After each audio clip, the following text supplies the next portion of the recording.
Abramos a palavra do Senhor em Hebreus capítulo 12. Nós vamos ler 2 versos no meio desse bloco, que diz o seguinte, depois de falar a respeito da disciplina e do seu valor. Por isso, restabelecei as mãos descaídas e os joelhos trôpegos, e fazei caminhos retos para os pés, para que não se extravie o que é manco, antes seja curado. Antes de meditarmos nesse texto, vamos orar.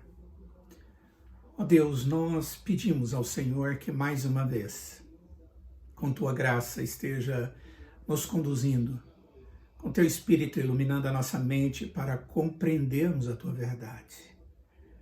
Ó Deus, vivemos um momento onde muitos estão fracos e muitos estão mais fracos ainda e aflitos. Ensina-nos, ó Pai, a fortalecer-nos em Ti e ajudar os outros a fortalecerem também a sua vida na Tua presença. Em nome de Jesus. Amém. Nós vamos meditar um pouco a respeito desse texto, na expectativa de entender como ajudar o aflito. Como nós podemos ajudar aquela pessoa que está se sentindo em aflição.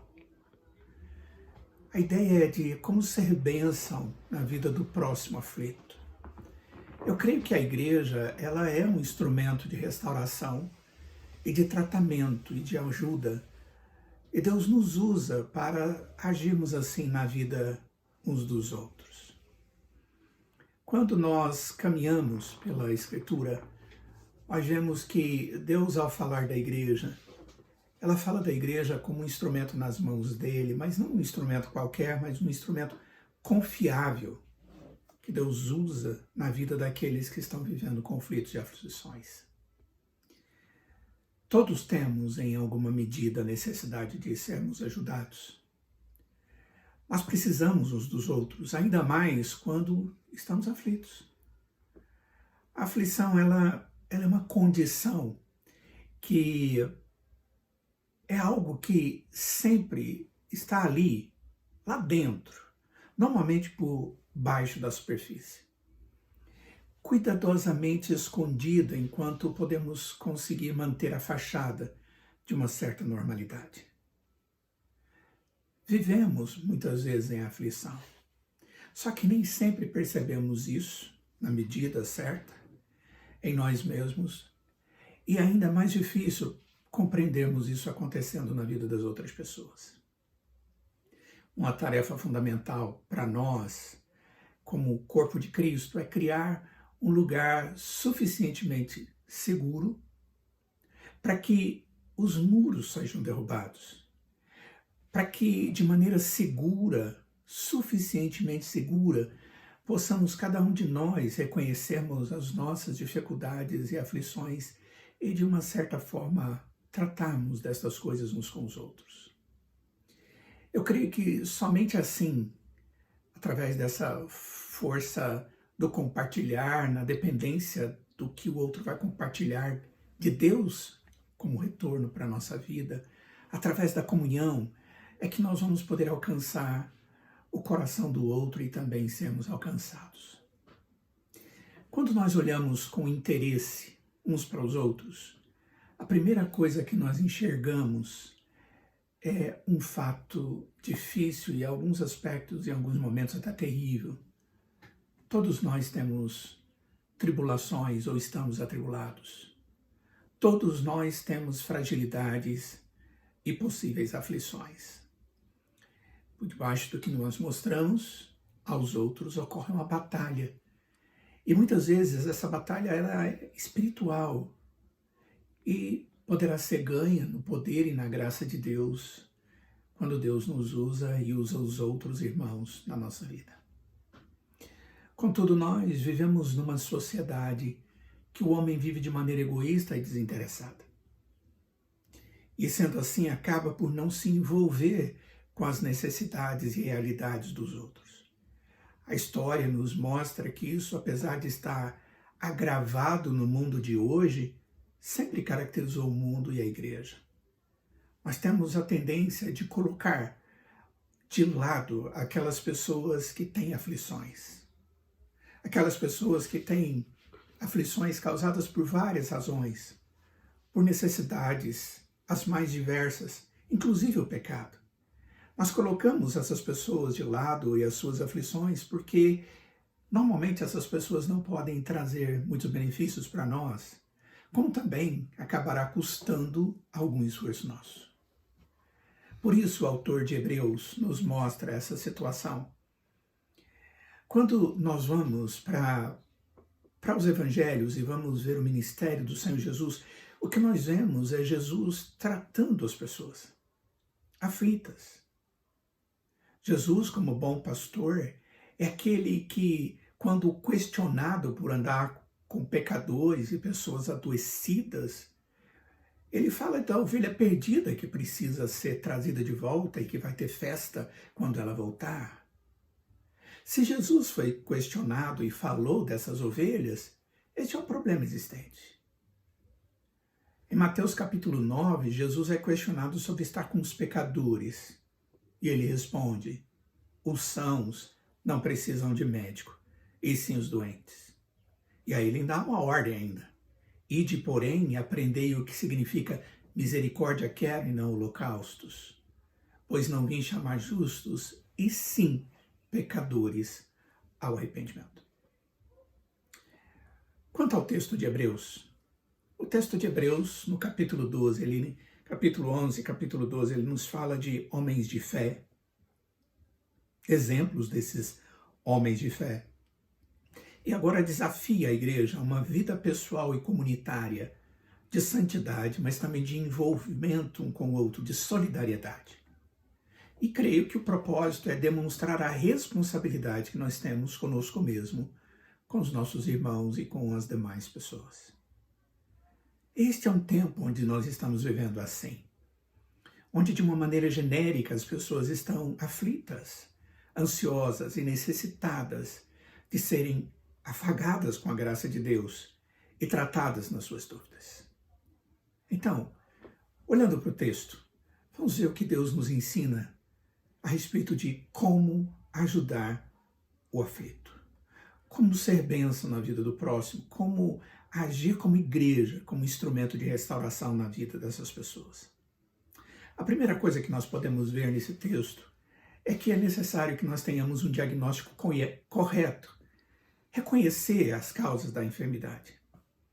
O texto de Hebreus capítulo 12, no verso 1, diz que nós devemos nos desembaraçar de todo o peso e do pecado que tenazmente nos assedia. São duas coisas que nós devemos nos desembaraçar: do peso do pecado e o assédio do pecado. O pecado é algo que traz peso e aflição. E o assédio do pecado também traz aflição e angústia para nós. Reconhecer a aflição é algo importante. Esta provavelmente deve ser a atitude mais importante para que possamos evitar o erro, ou a continuidade do erro, ou manter-se na situação em que você está na sua própria vida. Muitas vezes nós somos conduzidos às aflições porque nós não estamos atentos a certas coisas importantes, às próprias dificuldades e a algumas armadilhas. Lembre-se, todos nós somos passíveis de pecar, de errar. Após falar dos heróis da fé, o que o autor está dizendo é desembaraçar. E a ideia de desembaraçar é sair de algo que está emaranhado em você, que não deixa você sair do lugar, que te assedia.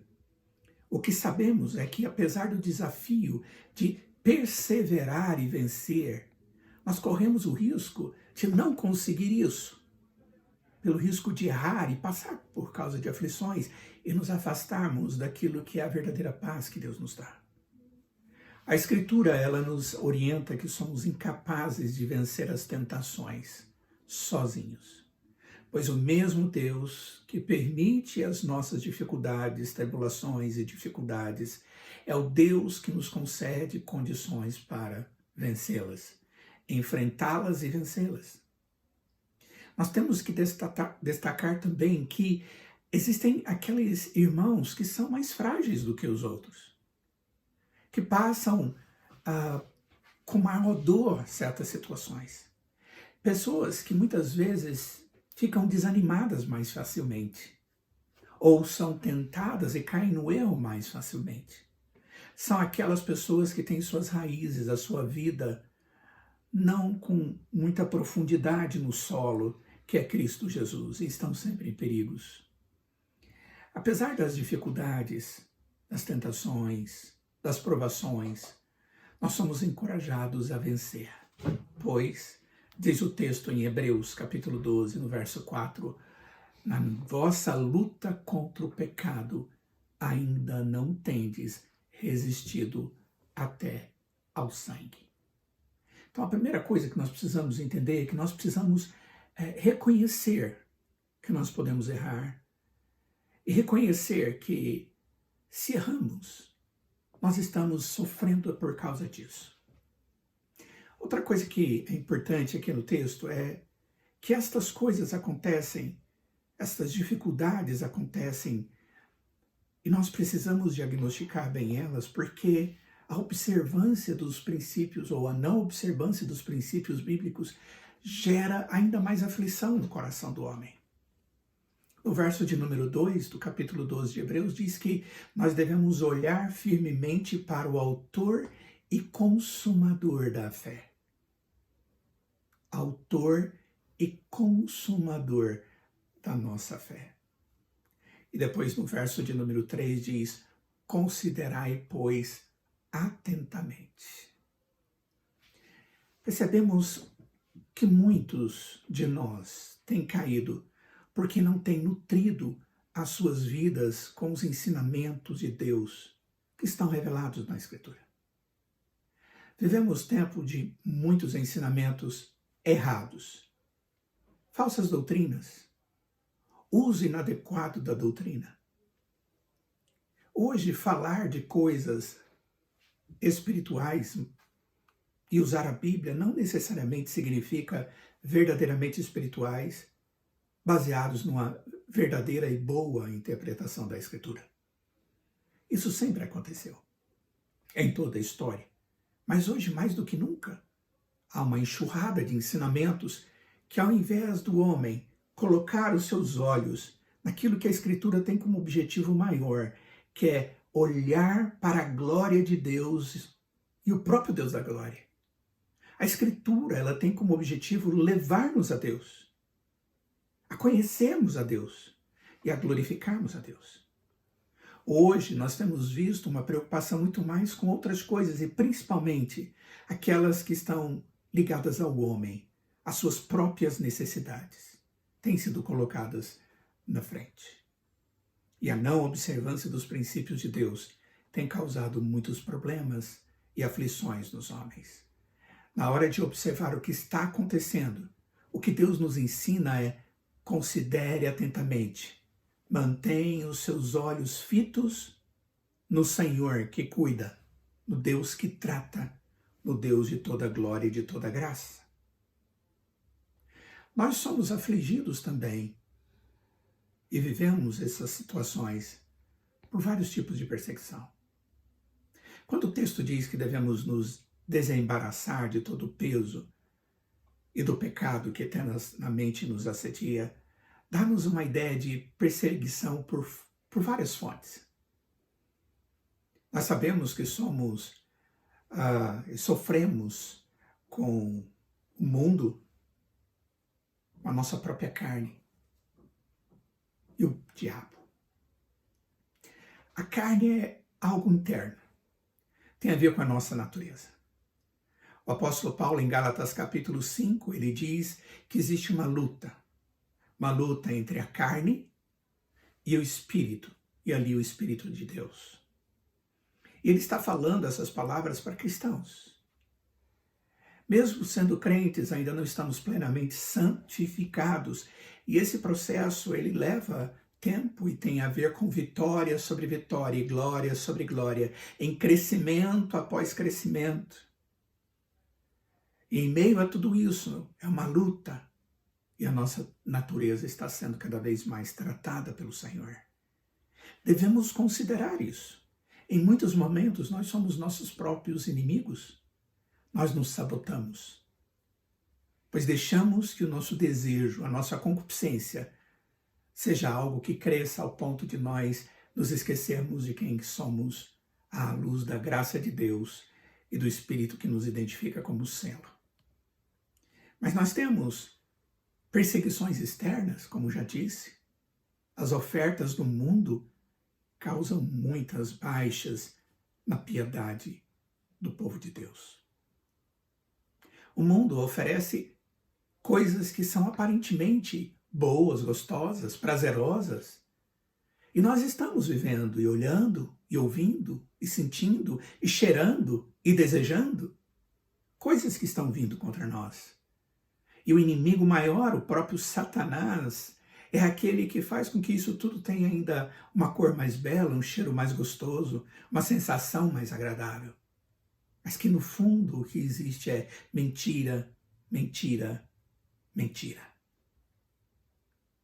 À luz disso, queridos, o que nós precisamos, na verdade,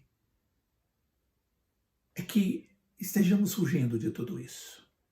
Porque estas coisas causam muita dor e sofrimento. E causam aflição. E causam muita aflição. A misericórdia e o perdão devem ser expressos ou expressados, demonstrados para os irmãos na medida que os recebemos e aprendemos de Jesus, para que possamos cuidar deles, estes que estão assim.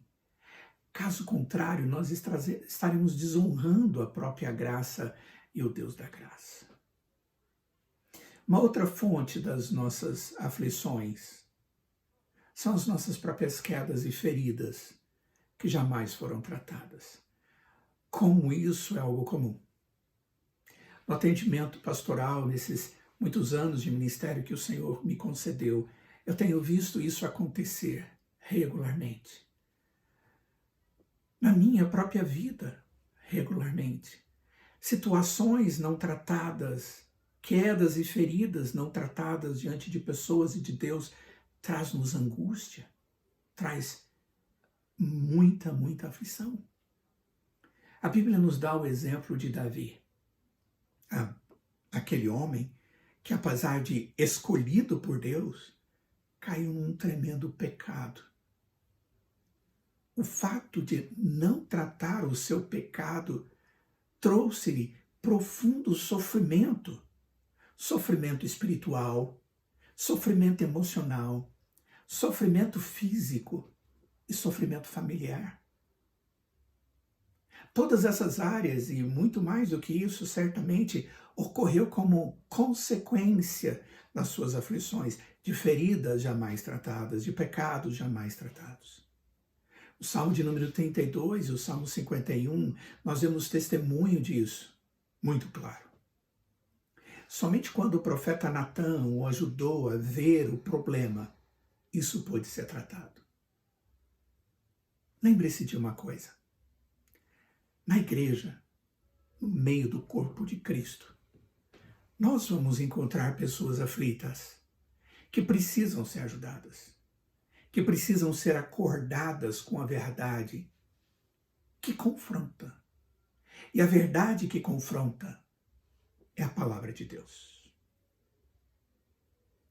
Como ajudar pessoas aflitas? A primeira coisa que nós vimos é levar essas pessoas a terem um diagnóstico a respeito do que as conduz à aflição e como elas estão vivendo tudo isso e tratando tudo isso.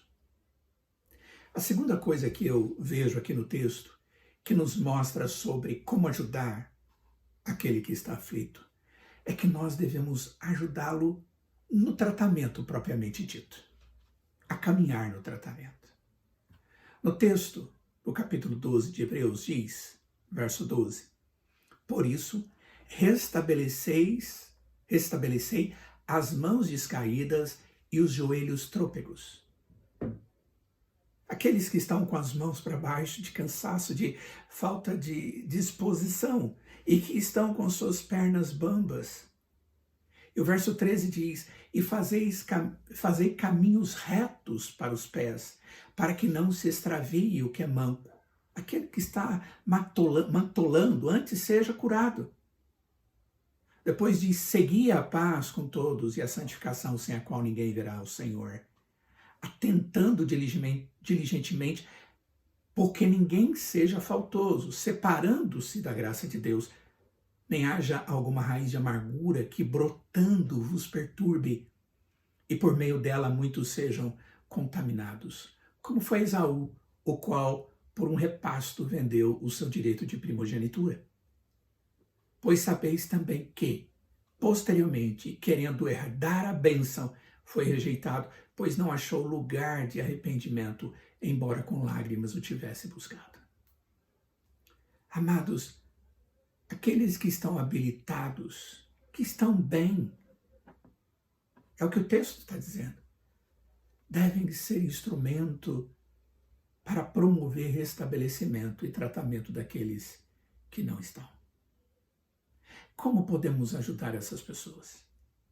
Isso tem a ver com solidariedade cristã. O texto diz, primeiro, restabeleça as mãos descaídas e os joelhos trôpegos. E para fazer isso, nós precisamos andar com essas pessoas, estar com essas pessoas, preocupando-nos com estas pessoas. Verso 12. Não deixando que elas fiquem caídas pelo caminho, morrendo pelo caminho.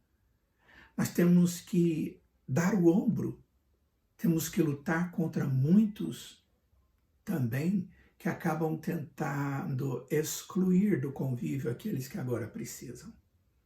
Então, a solidariedade cristã aqui tem a ver com não afastar dessas pessoas. É muito comum quando as pessoas não fazem coisas boas, a tendência é, não ande com ele, ele não faz coisas boas.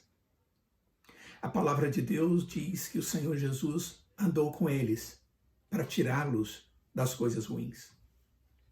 E ele nos ensina isso. Nós precisamos entender que à medida que aquelas pessoas pecaram, elas estão ansiosas e aflitas, adoecidas e precisam de andarmos com elas. Não para aprender com elas, mas para ajudá-las. Segunda coisa, nós temos que ser instrumentos na vida dos aflitos. Mas que tipo de instrumentos? O texto diz que devemos nós fazer caminhos retos para os pés. Isso para que não se extravie o que é manco, antes seja curado. Viver vida santa pela vontade de Deus e restauração da vida dos aflitos deve ser um alvo na vida do verdadeiro cristão. Você já imaginou ser reconhecido por alguém que teve um momento, uma dificuldade, uma situação terrível, onde ele precisava de motivação para sair de tudo aquilo? Um exemplo, e no futuro essa pessoa dizer, foi através daquele que eu aprendi o que Deus desejava para a minha vida e vi que era possível. O exemplo do nosso Deus na nossa vida, produzindo nosso próprio exemplo, deve ser motivador e desafiador ao mesmo tempo para os outros. Como também deve ser confiança para que essas pessoas nos busquem e nos tenha como auxílio para eles. Nós devemos dar o nosso ombro e coração puro de forma visível e de forma prática. Seguir a paz com todos e a santificação, pureza de comportamento, sem a qual ninguém verá o Senhor. Concluindo, queridos, Jesus é o bom pastor. Ele é aquele que promove conforto, esperança e confiança em todos nós. Jesus também usa a você e a mim, a igreja como um todo, como instrumento para promover essas bênçãos sobre a vida dos aflitos que ele ama. A igreja é formada por pessoas que têm a integridade de abrir o seu coração.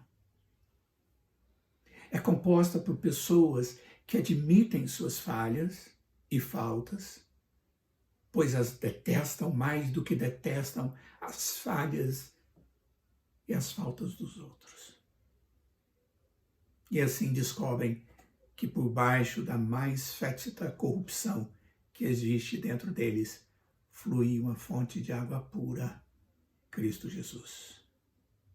Para que nós, como corpo de Cristo, possamos nos desenvolver, consolar o aflito e ser consolado na medida da nossa necessidade. É preciso que hajam aqueles que estão no nosso meio, que são capazes de cuidar, como também daqueles que precisam ser cuidados. Sabe, queridos, a aflição, ela não é causada só por pecado. Ela pode ser causada, por exemplo, por enfermidade. Quantas pessoas ficam enfermas e aflitas?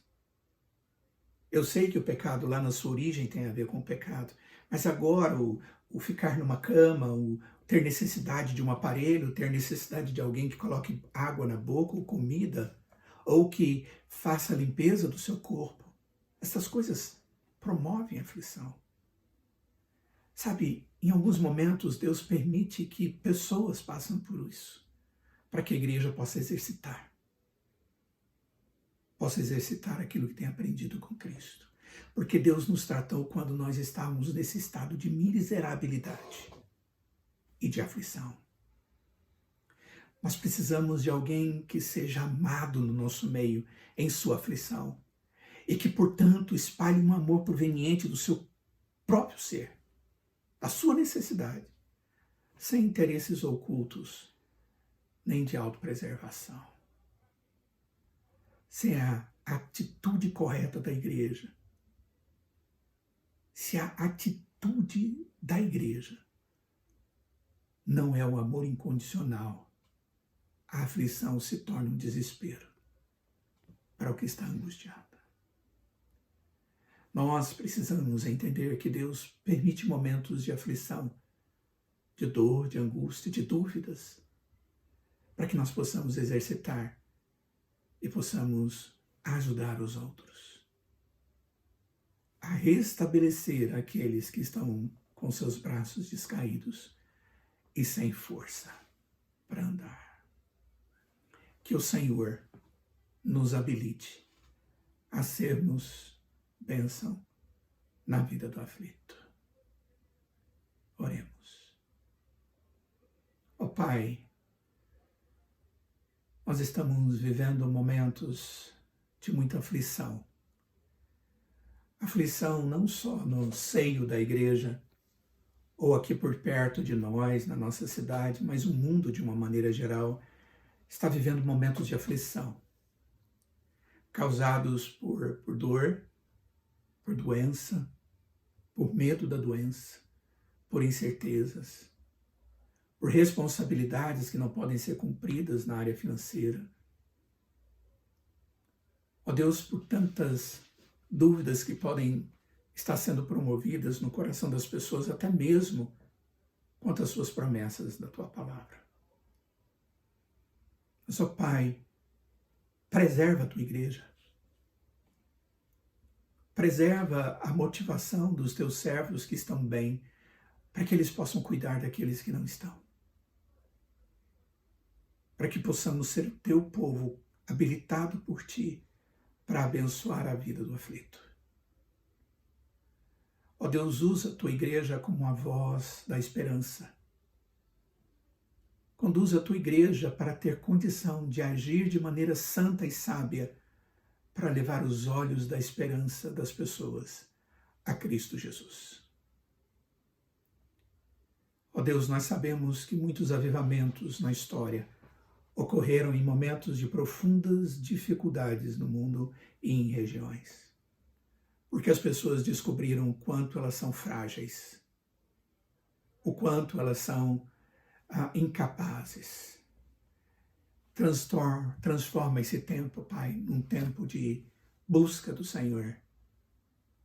E um tempo, Pai, onde as pessoas possam, pela Tua graça, e pelo teu querer encontrá-lo para a salvação.